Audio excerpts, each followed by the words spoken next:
Hello friends, welcome to classic kitchen Tamil. இன்றைக்கி நாம் கிராமத்தில் இருக்கிற நம்ம தோட்டத்துக்கு போகலாங்க. வாங்க நம்ம தோட்டத்தில் என்னென்ன இருக்குதுன்னு பார்க்கலாம்.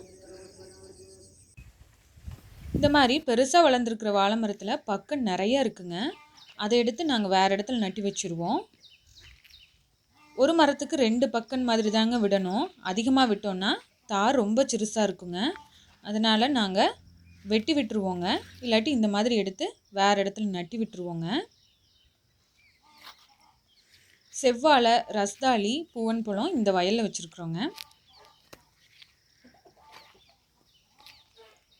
பாவக்காய் விதை போட்ட உடனே இந்த மாதிரி குச்சி நட்டி விட்டுருவோங்க. செடி வளர வளர இந்த குச்சியில் படர்ந்து வந்துக்குங்க.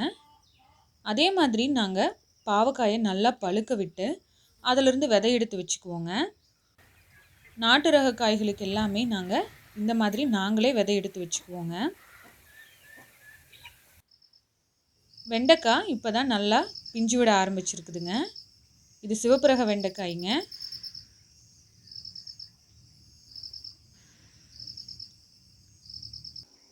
எலுமிச்சை மரங்க எப்போவுமே பழம் இருந்துக்கிட்டே இருக்குங்க.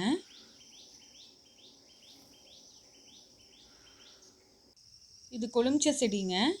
எலுமிச்சம்பழம் மாதிரியே நம்ம கொழுமிச்சையும் யூஸ் பண்ணிக்கலாங்க. இந்த வயலில் குச்சி போட்டிருக்குதுங்க. குச்சி கிழங்குன்னு சொல்லுவோம். இது பன்னீர் கொய்யாங்க. இப்போ தான் பூ நிறையா விட்டுருக்குது. இதில் காய் ரொம்ப சிறுசாக இருக்குங்க, ஆனால் நல்ல டேஸ்ட்டாக இருக்கும். இது சிவப்பு கொய்யாங்க, நாட்டு கொய்யா.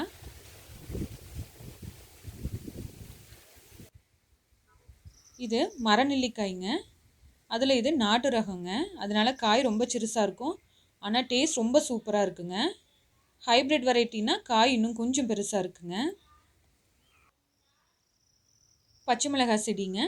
பச்சை மிளகாய், கத்திரிக்காய், தக்காளி எல்லாம் இந்த வயலில் இருக்குங்க. இது பீர்க்கன் செடிங்க.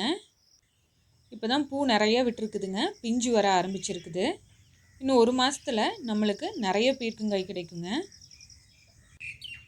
பீர்க்கன் பூ உங்களுக்கு பார்க்குறதுக்கு இப்படி தாங்க இருக்கும்.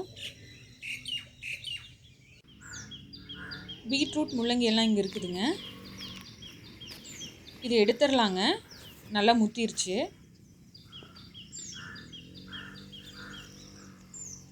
மிளகாய், கத்திரிக்காய், தக்காளி எல்லாம் எங்கள் வீட்டு தேவைக்கு நாங்கள் இந்த வயலை நட்டி வச்சுருக்குறோங்க. தோட்டத்தில் கோழி நிறையா இருக்கிறதுனால வந்து பறிச்சிருங்க. அதனால் நாங்கள் இந்த மாதிரி வலை கட்டி விட்டு அதுக்குள்ளே செடியெல்லாம் நட்டி வச்சுருக்குறோங்க. இது அரசாணி செடிங்க. அரசாணி பிஞ்சுங்க. இது இன்னும் 1 மாதத்தில் நல்லா பழுத்து வந்துடும். அரசாணி பூ உங்களுக்கு இப்படி தாங்க இருக்கும், பார்க்குறக்கு நல்லா பெருசாக இருக்கும். மோட்டார் போட்டு விட்டுருக்குதுங்க. வாத்தெல்லாம் விளையாடுறதுக்காக தண்ணி அளவாக எடுத்து விட்டுருக்குறோங்க. எப்போவுமே மோட்டார் போட்டு விட்ட உடனே வாத்து எங்கே இருந்தாலும் வந்து தண்ணியில் விளையாட ஆரம்பிச்சிருங்க. பொதுவாகவே வாத்து, சேறு இந்த மாதிரி தண்ணியிலேயே தாங்க எப்போவுமே இருக்கும். அதில் இருக்கிற பூச்சியெல்லாம் பிடிச்சி சாப்பிடுங்க.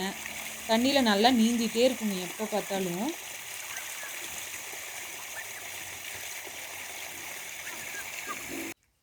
நம்ம வாத்துக்கு 2 மாதம்தாங்க ஆகுது. முட்டை எடுத்து இன்குபேட்டர்லேயே நாங்கள் குஞ்சு எடுத்துக்கிட்டோங்க.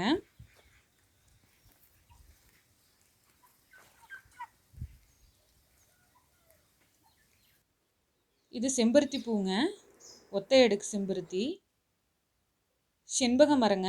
மழை நல்லா பெஞ்சதுனால நல்லா தழைஞ்சு மொக்கு விட ஆரம்பிச்சிருக்குதுங்க.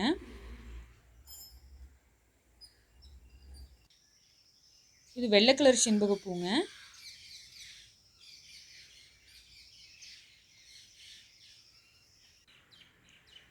தென்னை மரம் பக்கத்துலேயே நெல்லிக்காய் மரம், மருதாணி மரம்லாம் இருக்குதுங்க இந்த இடத்துல. நெல் நாற்று கீழே இருக்கிற செடி வந்து கரிசலாங்கண்ணிங்க. எப்போவுமே நெல் வயலுக்குள்ளே கரிசலாங்கண்ணி நிறைய முளைக்குங்க. செம்பருத்தி பூ, மருதாணி, கரிசலாங்கண்ணி, கருவேப்பிலையெல்லாம் எடுத்து தேங்காய் எண்ணெயில் போட்டு காய்ச்சி தலைக்கு தேய்ச்சிக்கலாங்க. இது தேன் வாழைங்க.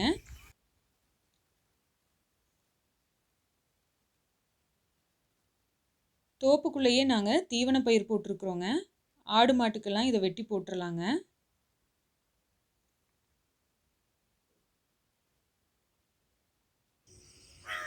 இது செங்காந்தல் மலருங்க. நம்ம தமிழ்நாட்டோட மாநில மலர். நாங்கள் கண்ணுவள்ளி கிழங்குன்னு சொல்லுவோம். இது நம்ம வேலியிலேயே படர்ந்துருக்குதுங்க. எங்கள் பகுதியில் இதை விவசாயமாகவும் பண்ணுவோங்க. இதோட இலை கிழங்கெல்லாம் நல்லா விஷத்தன்மை வாய்ஞ்சதுங்க. அதனால் தெரியாமல் பட்டுட்டா கூட நல்லா கையெல்லாம் கழுவிக்குவோங்க.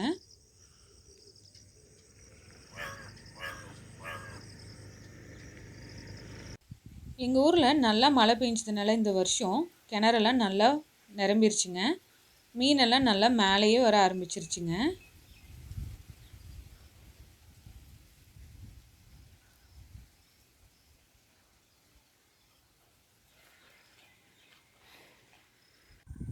இந்த கிணத்துல தூக்குனாங்குருவி கூடு கட்டி இருக்குதுங்க. தண்ணி மேலே வர ஆரம்பிச்சுடனே குருவியெல்லாம் பறந்துருச்சுங்க. இன்னும் 2 மாதத்துக்கு அப்புறம் வந்து புதுசாக கூடு கட்டிக்குங்க. எங்களுக்கு பவானி பாசனம் வருங்க. அதே மாதிரி நாங்கள் கிணத்துலேருந்தும் மோட்டார் போட்டு வயலுக்கு பாய்ச்சிக்குவோங்க.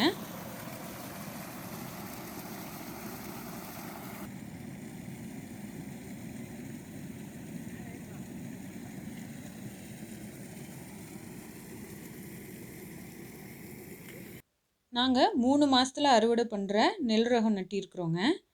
இது நட்டி 2 மாதத்துக்கு பக்கம் ஆகுதுங்க. இன்னும் 1 மாதத்தில் நாங்கள் அறுவடை பண்ணிடுவோம். எங்கள் வீட்டு தேவைக்கெல்லாம் எங்கள் வயலில் விளைஞ்ச நெல்லை நாங்கள் யூஸ் பண்ணிக்குவோங்க. கடையிலெல்லாம் நாங்கள் வாங்க மாட்டோம்.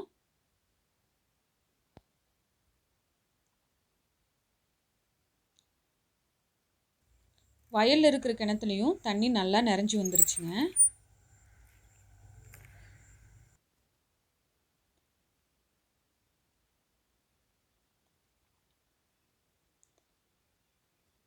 நாங்கள் தோட்டத்தில் இருக்கிறதுனால பூனைக்குட்டி நாய்க்குட்டி எல்லாம் வளர்த்துவோங்க.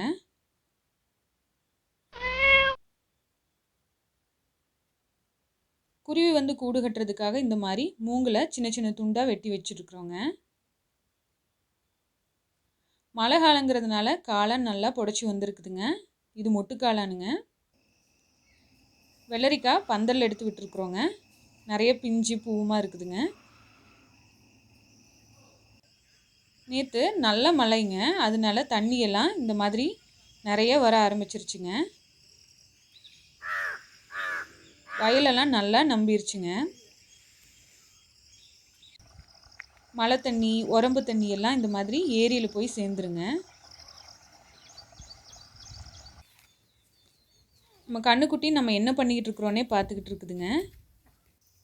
நாங்கள் எங்கே போனாலும் எங்கள் நாய்க்குட்டி எங்கள் கூடவே வந்துக்கிட்டு இருக்குங்க. எங்கள் நாய்க்குட்டியோட பேர் பிளாக்கிங்க. இது நாட்டு மாடுங்க, காங்கேயம் மாடு. இதில் கருப்பாக இருக்கிறது காரிங்க, இன்னொன்று செவலைங்க. இது சிந்து மாடுங்க. நாங்கள் இந்த இடத்துல தாங்க மாடெல்லாம் கட்டி பால் கறப்போம்.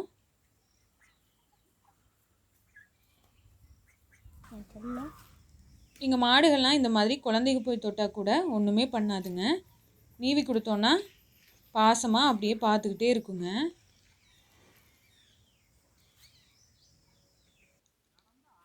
எங்கள் ஆட்டுக்குட்டியெல்லாம் இப்போ தாங்க மேய்ஞ்சிக்கிட்டு இருக்குது. ஆடு மேயறதுக்காக நாங்கள் கொள்ளு விதைச்சிருக்குறோங்க. எங்கள் ஊரில் இதை குரங்காடுன்னு சொல்லுவோங்க. நம்ம இப்போது ஆட்டையெல்லாம் ஓட்டிகிட்டு போய் இன்னொரு இடத்துல விடணுங்க. ஆடு குட்டி போட்ட உடனே நாங்கள் 1 வாரம் நிழலையே கட்டி வச்சுருவோங்க. வெயிலுக்கு குட்டி ஆடெல்லாம் தாங்காதுங்க. 1 வாரத்துக்கு அப்புறம் தான் நாங்கள் மற்ற ஆடோட சேர விடுவோம்.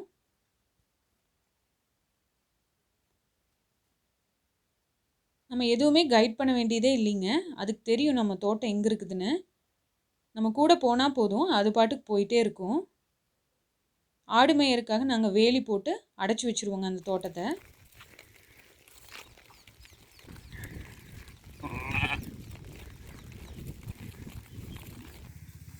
இந்த மாதிரி கடவை மட்டும் ஓப்பன் பண்ணி விட்டுட்டோன்னா அது பாட்டுக்கு போயிருங்க. நம்ம தண்ணி மட்டும் வச்சா போதுங்க, வேறு எதுவும் செய்ய வேண்டியதில்லை.